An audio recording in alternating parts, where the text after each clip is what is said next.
Okay, let's answer some viewer questions. So I answer viewer questions periodically in videos. I tend to answer the channel members more consistently for sure, but I do answer other ones as well. These are all from members.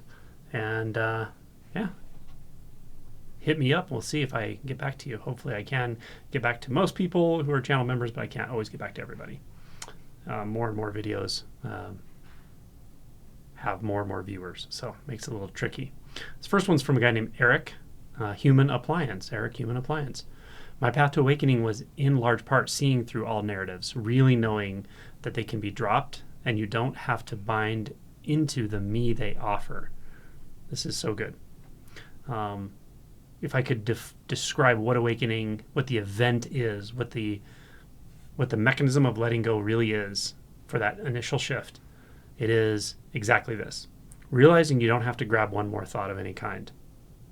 Now, first, you have to realize what thoughts are, really, and how identified you are with thoughts, including thoughts about the process itself, thoughts about how you're doing or how you're feeling, thoughts about the effect, thoughts about kind of more abstract thoughts about spirituality that will come up naturally when you start to inquire or just sit in presence. Recognizing you don't have to grab any of those, letting them just come and go, but not developing some kind of watcher state either, really, although some people will describe it as that. You're not imagining yourself watching thoughts either. It's just not grasping the thoughts, not getting entangled in the thoughts. And realizing you don't have to do that at all will open up this sort of space that will feel rather intriguing. It will feel rather alive. It will feel rather, in one sense, familiar, but in another sense, remarkable, because you've been overlooking it for so long. Once you get a taste of that, you can continue to stay in that with the alertness that I talk about, with the kind of focus, but from a relaxed place, from a place of openness. And from there, the shift can occur. It can take some time, but it will occur. But the key is exactly what this person said here, is you can drop the thoughts. You don't have to bind into them or buy into the me that they seem to be referring back to, is another way of saying it. He said, I developed an allergy to narratives. Whenever one would start to arise in my mind, I would nope it right away. Yeah. But after awakening, I didn't have many self-narratives arising anymore. Yet a few kept coming up, and they seemed to spawn out of reactivity. Exactly. So after awakening, when we start to move into shadow work, we'll find that it's things that are more triggering in an emotional way, or more triggering to what feels like the identity around the body itself. Physical safety, loss of validation, things that are triggering, right? These are the areas you're going to work in, right? And then later on, he says, after years of noping these reactive narratives, I finally let them in, let them play out, knowing full well they're just narratives. This is critical. This is actually really well said. So there's this sort of, as Adyashanti would often describe, there's this up and out aspect of awakening. I might call it the sort of transcendent or expansive aspect. But then later, when it comes to disidentifying from the body, from form itself, it's actually rather different. You actually do go back in. It's an inward experience. It's a deep, profound, thoroughgoing acceptance. I might say a full exploration of all that is arising here, or all that is appearing, all appearances. And so that is like an inward penetration rather than a kind of noping away, right? That works great with the first shift and the first awakening, but after that, that same tool can be misused. And it can that's why I say don't set up a watcher state, right? You don't need to do that. Anyway, these are great comments. Beautiful. Yep. Thank you. That was a good one. Okay, this is from Svantastic. Hi, Angelo. Great video as always. I really appreciate all the outstanding content. I can get to the undifferentiated place before thoughts, but I didn't know about the other feeling you described. It is kind of an awareness, knowing type of feeling, realizing words can't really describe it. Kind of a certainty of being, yes. I know you probably get hundreds of these questions, so no worries if you can't answer, but just thought I'd try. I'm not sure if I get the exact question, but the place before thoughts, the undifferentiated before thoughts, that is literally that experience of pure being, the certainty of being. But the certainty is not a mental certainty, right? And so it could be that your mind is literally trying to find a mental certainty still, right? It's still trying to use the old habit of looking for a litmus test of being certain of something through thought and through concept, even though you've learned to let go of the concepts and thoughts. So when the binding starts to cease, the binding to thought after thought starts to cease, and you find yourself in this undifferentiated place, a certainty will dawn, an identity shift will dawn, but you just got to stay there. Just find your way back to that and stay there. And one of the things you'll usually know about is it feels good. It feels very natural to be there. And then still look for those really subtle, like meta thoughts, or those really close thoughts, or the ones you're still identifying with, that say, oh, I'm in this place now. Oh, here I am now. Oh, this feels good. Or, oh, I don't know what to do next, or anything, right? Just keep looking for those subtle thoughts, just very sort of precisely, but with an open, relaxed aperture of experience, of awareness, and it will continue to clarify and deepen. But you're right there. Good job. Then someone actually answered his response with his question with a response that says, to me, some of his videos make me more puzzled than anything else. My brain starts to try understanding the pointers, and even if I see these as thoughts, it's not quote unquote helping. Angelo tries to explain the unexplainable, and while again to me some of his videos points directly to the nothingness and succeed by not adding any sort of games for my mind to play, other will be seen as charades for my brain, and this one is exactly like that. LOL. Yeah, I mean, right. And for a while that's going to happen. Like, it's a very, very common thing comment I get from people who will say, your videos are totally confusing. I don't know, but I know there's something there. And then months later they'll be like, oh wow, you're getting so much better at this, Angelo. Your videos are getting more clear. And then even later on they're like, oh, I totally know what you mean now. I know exactly what you're talking about. It's right here. And then they'll kind of start into that one pointed where the first couple comments were like, oh yeah, it's here, and I know how to access this because it's always here. And this is becoming the most interesting thing to me. And then usually at some point life will just push. It'll push you. And it may be through a disruption, it may be through a rug pull in your practical life. It may just be because you're concentrated enough in that space, but at some point a shift will occur. And that's the usual progression. So it's okay if some of these videos sound like blah, blah, blah, or they're confusing, or you get revved up in your mind listening to them. None of them intend that, but it's going to happen. It's fine. It can happen with anybody's videos. It can happen with any kind of thing you read about spirituality. It's just what the mind does, right? But at some point, the deeper part of you that this information, all these messages are aimed for, will start to really get it. This is from Lulu Bear. In my humble opinion, this talk should be on the greatest hits list, probably the 10th time I've listened. So direct, so clear, just home. Awesome. I'm glad to hear that. That one's called Seeing with Your Heart. I did the video, I don't know how long ago that was, a little while ago. Well, good. I'm glad it was helpful. All right. This is from David and Elaine, I think. Anyway. Hi, Angelo. During last winter's online retreat, there were some very interesting energy shifts and movements taking place here within the body. In relation to this video, there was an experience here which is worth sharing with you. I went for a walk in the local fields which surrounds our village near the south coast of England. This video, by the way, is called Non-Duality Practice While Taking a Walk. Okay? I'm going to continue to read this question. For the first time in any meaningful sense, the experience of space collapsed. Awesome. That's what we call non-duality. Now, it's experiential non-duality, but it's non-duality, right? There were sheep, cows, trees, and other labeled objects which thought told me were discrete objects at a distance and therefore separate from me. However, it was clearly seen that this was a concept and that experientially the seeing and the awareness or knowing of this perception was occurring in the same place. Bravo, bravo, bravo. Many prominent people out there still don't get this. Like, they still think awareness is this like formless background, or this basis of experience, or this substratum of experience or something. But when you see this, that's non-duality, right? I cannot even ascribe a location to this. Exactly. How could you? Location, the belief in location is a side effect of the illusion of space, right? So excellent. And certainly wasn't at a distance, only that it was here and now, right? And exactly, it can't be at a distance. And that is the feeling and the instinct of intimacy, which there's been some confusion lately about the difference between depersonalization, derealization, or dissociative dissociative processes and awakening. and specifically non-duality, this shows exactly why they're very, very different. Anyone experiencing DPDR will not feel this intimacy. They won't feel like this deep, profound interconnection. They feel actually the opposite. They feel it's a very isolating experience. And this is why, because it's not non-duality. So this is a non-dual experience for sure. And then the last sentence is, it was amazing realization, somewhat surreal, initially disorienting. That's also not uncommon at all. These feelings subsequently calmed down, but after this experience, for want of a better word, there was no going back. Awesome. Once again, profound and deep thanks. Good. So, that could continue and abide, or that may come and go for a while, and then at some point just clarify and stay. But it doesn't matter. That's really good and nice work. Yep. See, you don't need any kind of special experience. You don't need psychedelics. You don't need deep meditation necessarily. You don't need retreat meditation necessarily to have the non-dual shift. Often is very mundane, very simple, very normal daily experience. Good.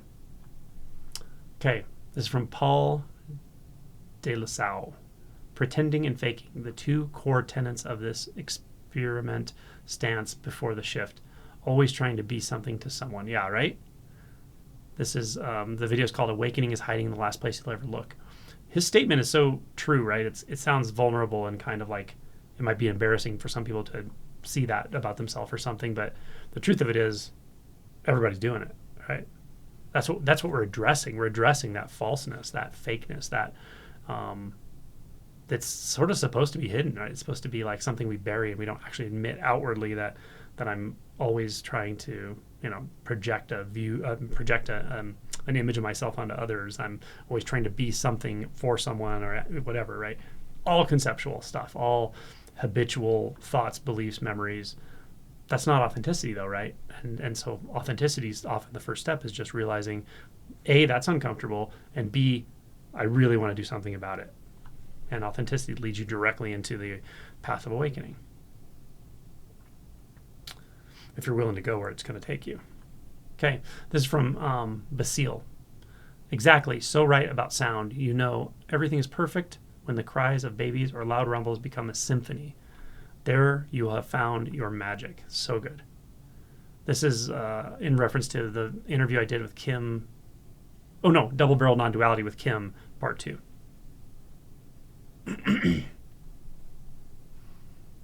Okay, same person says, I just have one question. As I would say, between the 6th and 7th fetter right now, and everything is changing very fast. I notice something in the experience of watching a movie or listening to music is very different than before. I find myself just in a state of awe.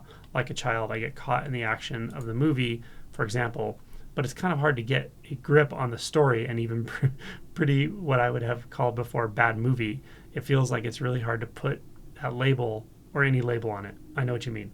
I was watching the movie Trap a few days ago, and I know it's kind of a bland and strange. I can remember my past self would have hated it, but I just looked at the faces of actors and noticing emotions, and it was very innocent and touching, and I cried during one of the songs, which lyrics were clearly pointing me to the process. I guess my question is, how do you experience movies or music yourself right now?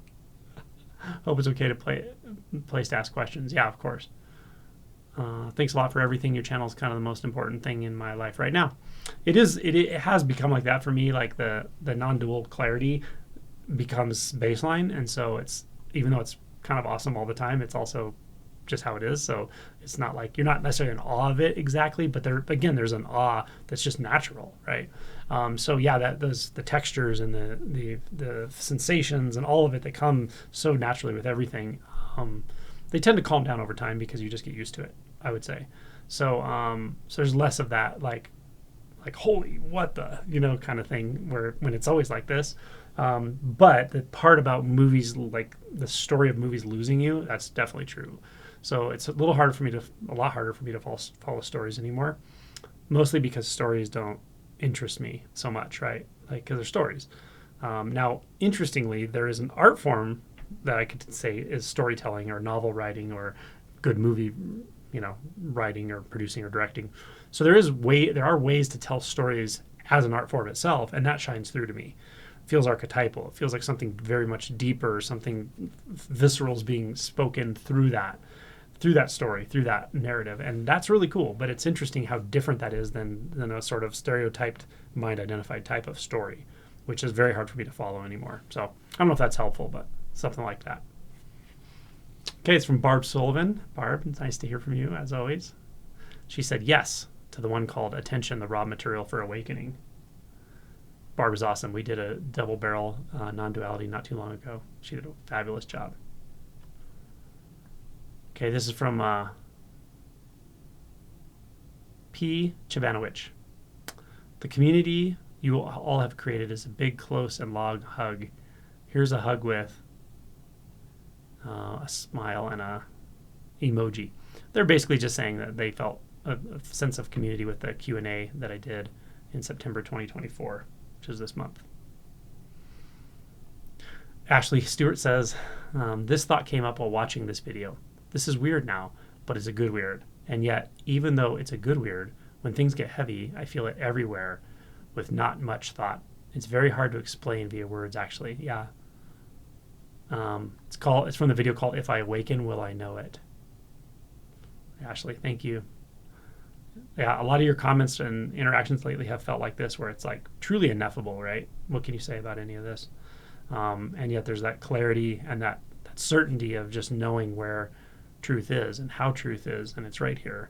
And you don't have to earn it or work at it. It's just here. And it is an exploration that's endless, and there are many textures to it. Some are maybe comfortable, some are maybe uncomfortable, but there's nothing you need to figure out anymore, right? Nothing you need to think about. And that leads you to this place of kind of ineffability and a sort of natural, unending unfolding of this appearance, this fluctuation of appearances, let's say. It's rather beautiful. This is from Basile. Thank you for the tears of joy with the song, Pure Bliss. This is from the interview I did with musician John Barry called Catharsis, the song. Really good. Really, really good. This is from Terry. Really enjoyed this for the second time. I was at the live event. Thank you, Angelo and Lisette. That's my double barrel non-duality I did with Lisette Larkins recently. She did fabulous. Does Alma have a channel or a guide? She does not. Not currently. Okay, so this is a comment on a video called Formless Awareness and Non-Duality.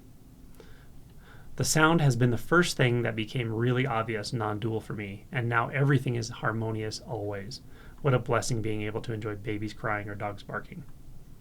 Yes, I think they made a comment similar to this before, but wherever your entry point is with non-duality, go for it. If it's in the sound and it's in the sensations, it's in the colors and forms, if it's anywhere, taste, smell, like go there, right? Enjoy it. Drink it in. Let it replace you. Yeah. This is from Eric, the Human Appliance. The video is called Don't Be Fooled by Your Mind. I said, how did anyone figure this out? Right? It's magic. All of it. The whole thing. Everything.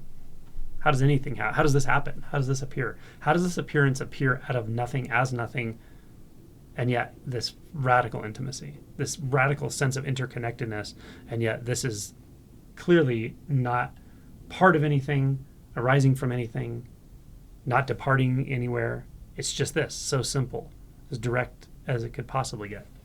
Fascinating, all of it. Truly fascinating. This is from Pam. The meek shall inherit the earth. All of this seems designed to thresh us of our grandiosity, our designs, our discontents, so that we can be perfect instruments of an utterly ineffable universe. That's beautiful. I can't F it anyway. I kind of wish I knew what we were doing. Like, are we little yeast cells making bread for a great dragon? Does it even matter? What does matter mean? Love it. I'm pretty unmoored these days, just letting myself be threshed. What else can I do? It's a pretty miserable dead end for sure the other way. So this little rat picks up again and carries on walking through the maze. I recognize this is the sixth ox herding picture symbology of the guy who gets up on the ox now, and he's playing his flute, but he's sitting on the ox backwards. So the ox is going wherever it's going, and you're like, oh, I might as well play my flute because I'm not going anywhere but where this is going, right? Yeah. I recognize this is a lot of negative thinking. I didn't think so necessarily. I guess my negative thinking parts are still working themselves out. They don't want false or toxic positivity. That's good. I think that's a really sincere attunement there. And I have no authority to offer them anything else. Maybe the universe will eventually, maybe not. I don't know shit. Yeah. But here's the thing. Don't worry about the thoughts. Thoughts are just thoughts.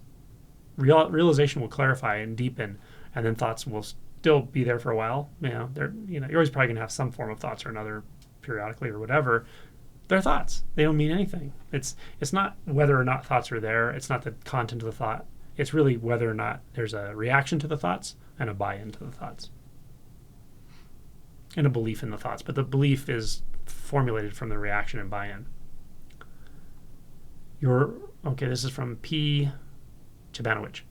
Your read of this parable is really interesting to me. Raised Catholic, perhaps the most non-dual pointings came from St. Francis of Assisi. He struck me then and still as a Buddha, but he isn't in the Bible.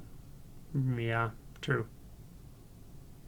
I have this video called "Can I Find Non-Duality in the Bible?" The Parable of the 10 Virgins. Lulu Bear says, "No thing and everything." Indeed. Okay, Durga says, I listened to this again and it just hit me, that extreme aversion I have to the war, the bloodshed, warplanes at all night. Okay, this is, you know where you want to go. You just have to give yourself permission to go. That's the video. And here's the rest of the comment. And looked up Thich Nhat Hanh, who wrote during the Vietnam War, one of his quotes, "In true love, you attain freedom. Each moment is a chance for us to make peace with the world, to make peace possible for the world, to make happiness possible for the world. Walk as if you are kissing the earth with your feet. Until there is peace between religions, there can be no peace in the world. So help us God." Beautiful.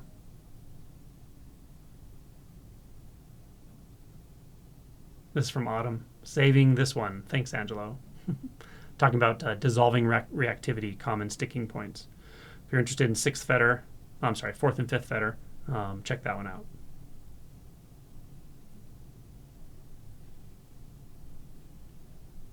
What else we got here?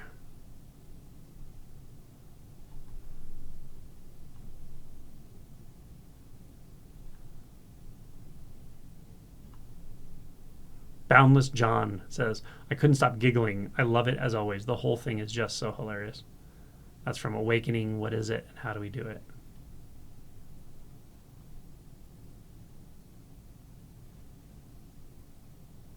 Someone commented back and said, you find it amusing? Why is that? And then Boundless John said, this whole illusion of separation is a cosmic joke and you are the punchline. It's genuinely hilarious. I agree. And then Gribwich said, it's certainly not, in capital letters, a joke to those of us who are still entrapped in it. Indeed, it's not. Try being more sensitive to other situations. I don't know if I agree with that last part. I can hold the truth that this is a cosmic joke. I can also hold the truth that it's very much not a cosmic joke to those who are suffering. But at the end, it's like, I rather than being sensitive, you should be authentic. And I think Boundless John was being authentic. Just describing his own experience, which, could make someone bitter or it could make someone go, good for him. And it shows that it's possible, right, to break through. At the same time, yeah, it sucks. It sucks to suffer. It sucked for me for 24 years. I don't know if I suffered for the first 2 years or 3 years of my life, but as soon as I remembered being someone, I was suffering. This comes from Sonia Sunny. I'm still working on the stickiness of the thoughts. That's from my video, try this and see what happens to your life. Yeah, it's interesting with the stickiness of thoughts. It's an interesting thing to investigate, right? Why are thoughts sticky? Why are some thoughts more sticky? Especially when we start to see through thoughts and we realize it's just a thought. It's like a ghost. It's like a movie on a screen, right? It's a thought. It doesn't actually come alive in the physical world like this. It's not physical in the way we define this as physical, at least. Why do we have such a strong reaction to some thoughts? Why do we really believe in some? Why are some so sticky, right? And I'll give a simple answer to that. It may not be this simple to change your experience, but it's maybe this simple to understand how this functions, and that is, it has to do with our reactivity to thoughts. In my experience, it's about the way we react to thoughts, including avoidant, and a lot of avoidance goes on in thought.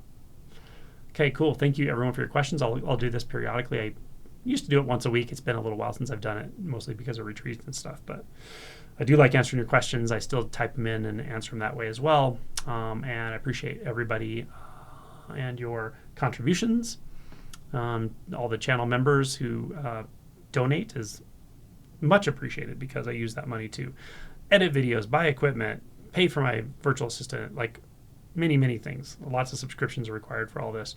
And did we donate money from the channel? We donate all the money right now from all ad revenue from all the videos gets donated. So last thing I donated to was Inside Circle. That was about a month ago.